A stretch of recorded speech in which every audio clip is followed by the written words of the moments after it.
Moving on to a basic running stitch. Once you've knotted your thread and threaded your needle, you're going to start on the wrong side of your fabric. This is white fabric, so you can't really tell. You're going to push your needle up through the fabric and holding your needle pinched between your thumb and forefinger. You may find a more comfortable position, but this is what generally works for me. You're going to insert your needle back down into your fabric and move it forward just about 1/8 of an inch and bring it back up. As you see, I'm pinching my fabric between my non-dominant thumb and forefinger and using those fingers to manipulate the fabric so that I can almost accordion fold it onto the needle. Depending on the thickness of your fabric and the size of your needle, that will depend how many times you can fold your fabric before you need to pull your needle through.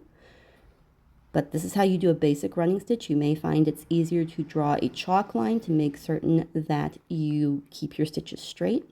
Looking at it from the back, you can see I'm using my dominant hand middle finger to guide the needle as well as the nail of my non-dominant forefinger.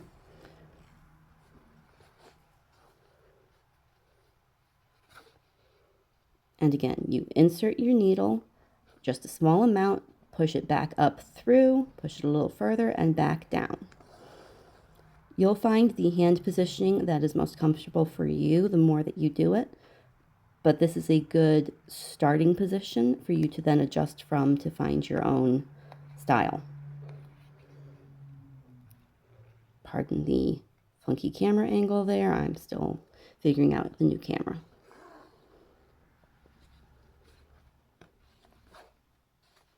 Once you've completed your seam or run out of thread, you're going to knot your thread by picking up a very few threads of your fabric with your needle and pulling your thread through until you have a small loop left, and then insert your needle through that loop a couple of times, no more than twice, I would say, or your thread's going to knot funny and it's not going to lay flat to your fabric.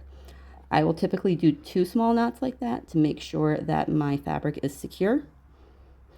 And then once you've done that, you just trim your thread and move on.